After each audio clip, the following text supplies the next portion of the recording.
Today is the last day of the Every Bit Counts Challenge for August of 2023. Come on down to the countertop and see how much I've accomplished this month. To finish off the Every Bit Counts Challenge, I might as well scoop up these things that I was working on yesterday.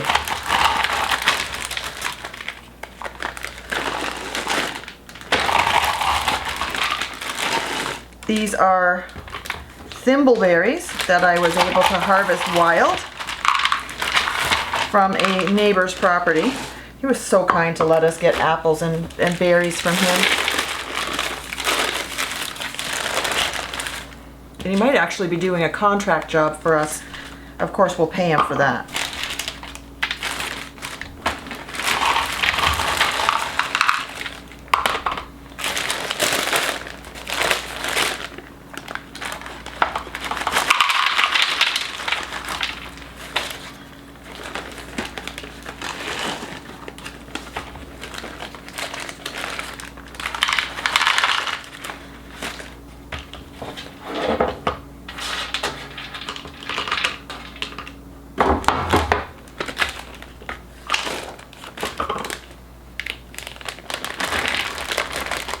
That's about 6 cups of berries. Not so bad for an hour's picking. It would definitely work. It would definitely have been more if we had somebody else out there with me.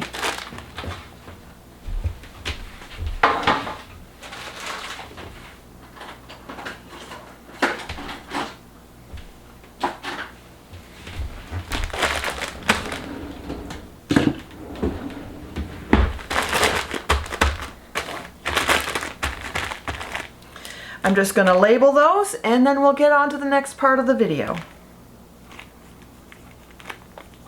Thimbleberries. August of 23. Here is a quick scan of all the things I got finished this month.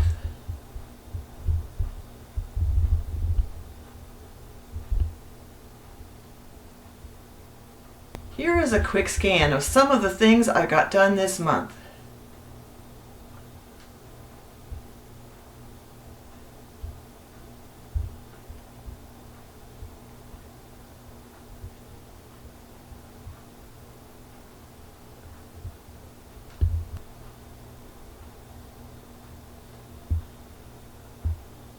Now I haven't put out everything, the quantity of everything that I made. This is just a sampling. Let's go down closer and have a look. And here's a sample of what I did in week 1. I did zucchini relish. I dehydrated chamomile. I blanched and froze green beans. I gathered mullein blossoms and mullein leaves. And then I did orange mint, which I don't have here right now because at that time it was hanging in the rafters. Week 2, I did veggie broth and ham broth. I thought it was chicken broth until I defrosted it and smelled it. That's the value of labeling your products as you put them anywhere in the freezer or on the shelf. I dried some plantain. I dried some mullein. I preserved some eggshells. I crushed up some eggshells for my chickens. I put the potatoes to cure.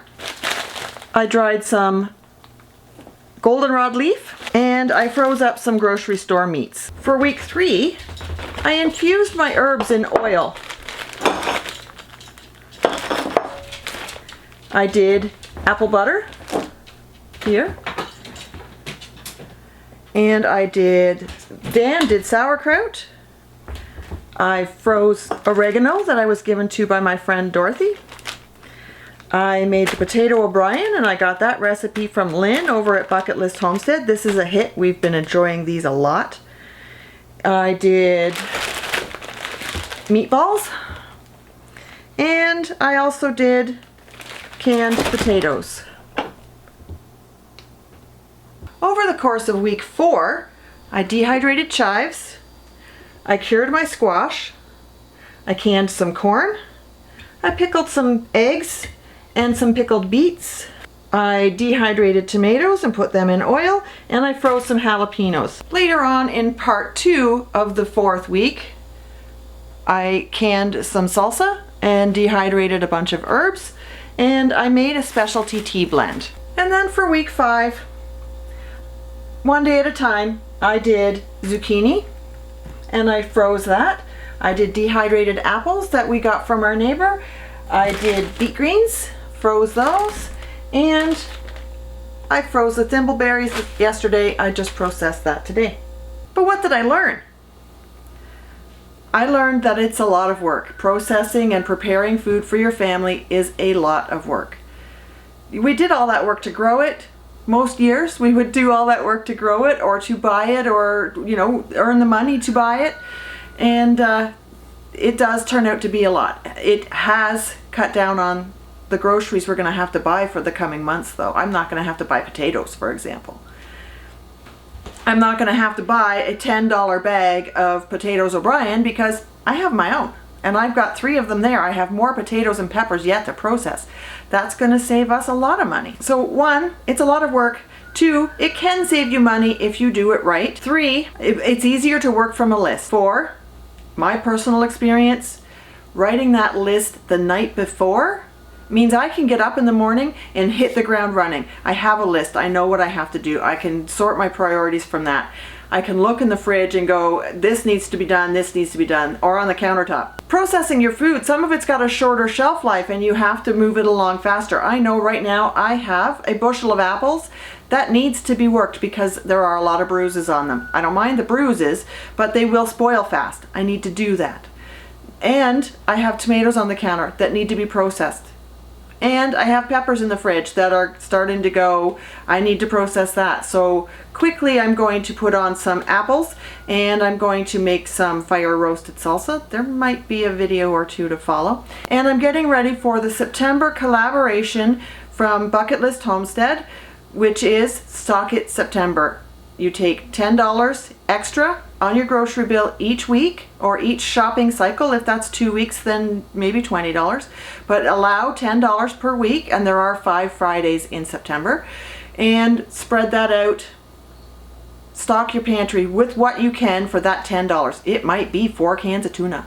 It might be stopping at the dollar store and getting 4 boxes of mac and cheese, whatever it is, 5 boxes, 6 boxes, 10 boxes, whatever you can get for that $10 for that given week. I'll be watching the flyers to see what I can come up with. So that's it for Every Bit Counts Challenge, guys. Thanks for hanging out with me. Thank you to all my new subscribers. And if you've been enjoying this series and you haven't subscribed yet, please subscribe and hit that notification bell and the thumbs up so that YouTube sees me just a little bit more and my channel can grow. Thank you so much. Have a great day.